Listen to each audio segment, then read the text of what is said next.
ఆంధ్రప్రదేశ్లో ఎన్నికల దగ్గర పడుతున్న నేపథ్యంలో వైసీపీ నాయకులు 30 కంటైనర్లలో భారీ మొత్తంలో నగదుని తరలించేందుకు సిద్ధమయ్యారా? కేంద్ర బలగాలు వైఎస్ఆర్సీపీ నాయకులకి భారీ షాక్ ఇచ్చాయా? ఆ భారీ కంటైనర్లను కేంద్ర బలగాలు పట్టుకున్నాయా అంటే అవుననే సమాధానం ఇస్తున్నారు కొంతమంది రాజకీయ విశ్లేషకులు. ఇక ఇదే అంశానికి సంబంధించి మనతో మాట్లాడేందుకు ప్రముఖ రాజకీయ విశ్లేషకులు అంకమరావు గారు మనతో ఉన్నారు. ఆయనతో మాట్లాడదాం. సార్ నమస్తే అండి. నమస్తే సార్, ఎన్నికల దగ్గర పడుతున్న నేపథ్యంలో వైఎస్ఆర్సీపీ నాయకులు కొంతమంది భారీ మొత్తంలో 30 కంటైనర్లలో నగదుని తరలించేందుకు చెన్నై ప్రయత్నం చేశారని, కానీ కేంద్ర బలగాలు వారి ప్రయత్నాన్ని అడ్డుకొని ఆ 30 భారీ కంటైనర్లను కూడా స్వాధీనం చేసుకున్నట్లుగా ఒక వార్త బయటకు వస్తున్న నేపథ్యంలో ఏంటి సార్, ఆ వార్తలో వాస్తవం ఉందా అంటే ఏం చెప్తారు? అదే కనుక నగదు అయ్యి ఉంటే ఈ పాటికి దాని గురించి విస్తృతంగా అందరికీ అందుబాటులోకి వచ్చి ఉండేది. రెండోది ఏంటంటే 30 కంటైనర్లో నగదు తరలిస్తున్నారంటే ఎంత ధనమో మనం లెక్క పెట్టాల్సిన అవసరం లేదు ఈ పరిస్థితుల్లో. అంటే వాళ్ళ దగ్గర లేదని కాదు, ఉండొచ్చు కూడా వైఎస్ఆర్సీపీ పార్టీ వాళ్ళ దగ్గర అంత ధనం, అందులో ఎలాంటి సందేహం ఏం లేదు. అంటే ఒక ఎంపీ స్థానానికే 300 కోట్లు అంటున్నారు. కాబట్టి జరుగుతున్న పరిణామాలన్నీ చూసుకుంటూ ఉంటే ఇక్కడ ఇప్పుడు కేంద్రం ప్రభుత్వ ఆధీనంలో పనిచేస్తున్నటువంటి కేంద్ర బలగాల దగ్గర కదా దొరికి నేను చెప్పని అనుకుంటున్నారు. అది కనుక నిజమైతే ఈ పాటికి అన్ని మాధ్యమాల్లో దాని గురించే చర్చ ఉండేది.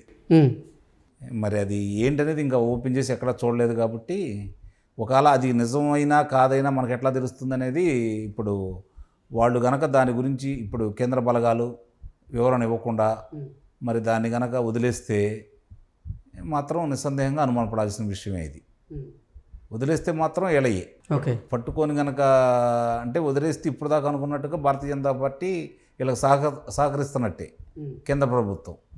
లేదు నిజంగా దాంట్లో నగదు ఉంది పట్టుకున్నారు అంటే ఎక్కడ ఏంటనేది మరి ఇప్పుడు దాని మీద కనుక విస్తృతమైనటువంటి పరిశోధన చేసి ఎవరి ద్వారా ఎక్కడి నుంచి వస్తున్నాయి ఉంటాయి కదా, పలానా నుంచి బయలుదేరినాయి పలానా ప్రదేశం నుంచి అని చెప్పని అవి వచ్చినాయి కనుక అయితే అది వీళ్ళకి సంబంధించింది కనుక అయితే మాత్రం ఇప్పుడు వీళ్ళు ములిగా నక్క మీద తాడికాయబడ్డట్టు పరిస్థితులు ఇప్పుడే అధ్వానంగా ఉంటే అంటే ఈ ధనం అంటే ఓడిపోతున్నారని నిర్ణయానికి వచ్చిన తర్వాత ఇచ్చిన ధనాన్ని ఇట్లా తరలిస్తున్నారని చెప్పి భావించాల్సి వస్తుంది.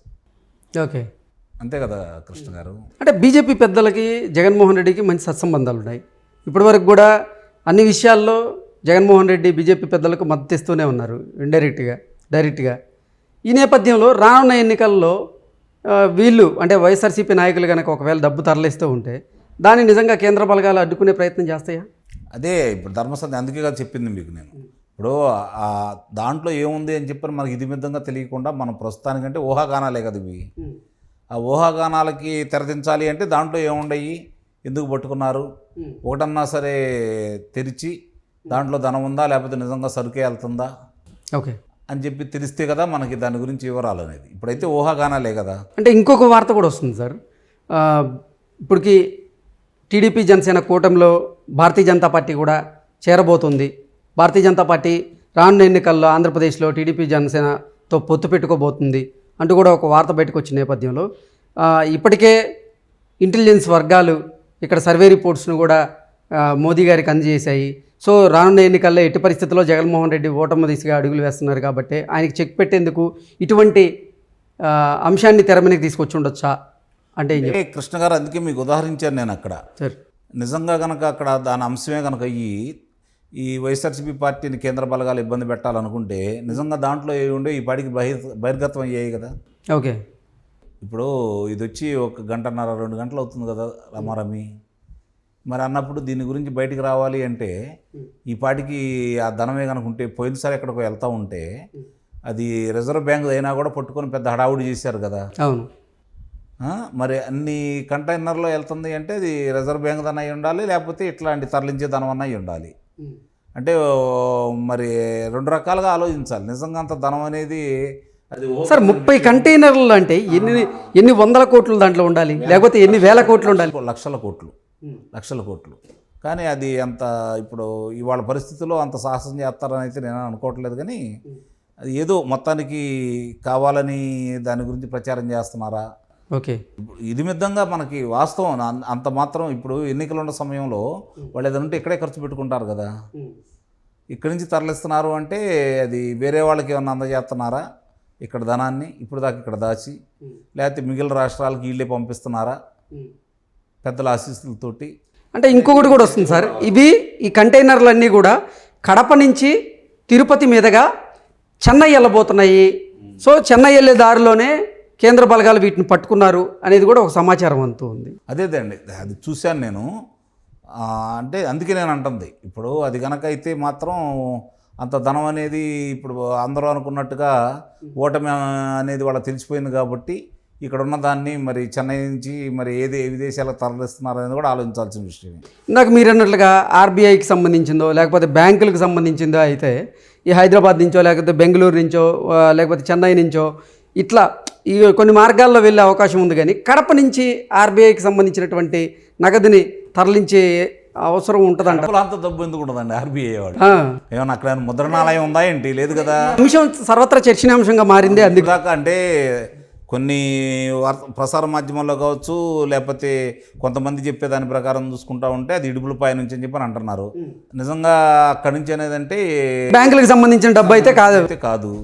నిజంగా అదే కనుక ధనం అయితే, ధనం ఉన్నదాన్ని ఆ వాహనాలు తీసుకెళ్తున్నాయి కనుక అంటే మాత్రం ఇది మురిగే నక్క మీద తాడికే పడ్డట్టు. అది కనుక బహిర్గతం అయితే కనీసం పోటీ చేయడానికి అభ్యర్థులు ఉండరు, వీళ్ళు పోటీలో అర్హులు కూడా కారు, ఇకన ఎవరు ముందుకు కూడా రారు. గతంలో కూడా నంద్యాల ఉప ఎన్నికల సమయంలో ఒక ట్రక్ ఇలాగే హల్చల్ చేసింది.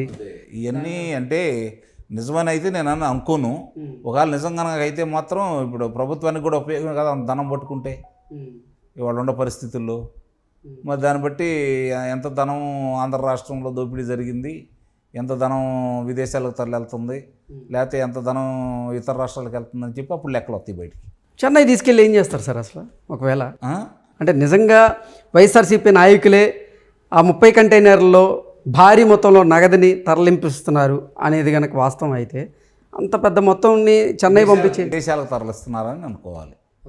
ఈ మధ్యలో ఒక దీవికెళ్ళి వచ్చారు కదా, ఓకే, ప్రసారం అయింది కదా, అదే నిజం అనుకో. మరి ఎన్నికలకి అవసరమైన ముడి సరుకు అది ఇక్కడే ఉంటుంది. అంటే ఇది అంటే ఇక్కడున్న ముడి సరుకు కాక ఇంకా అంటే ఎంత మొత్తంలో అవినీతి జరిగి ఉంటుంది అనేది ఇక దానికి లెక్కలు అంతూ పొంతే ఉండదు. ఒక మద్యంలోనే కొన్ని లక్షల కోట్లు, 1 లక్ష కోట్ల రూపాయల దాకా మద్యం అమ్మకాలు జరిగినాయి. దాంట్లో ఎంత ఉందనేది ఇప్పుడు కూడా అర్థం కాలేదు కదా.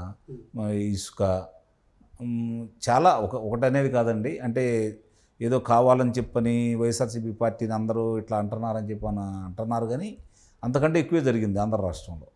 అది మాత్రం వాస్తవం. ప్రజల్ని అలాగే ఒకటేనే కాదండి, గాలికి అవకాశం లేక వదిలేశారు, కానీ లేదంటే అవకాశం ఉంటే గాలిని కూడా దోసుకునేవాళ్ళు.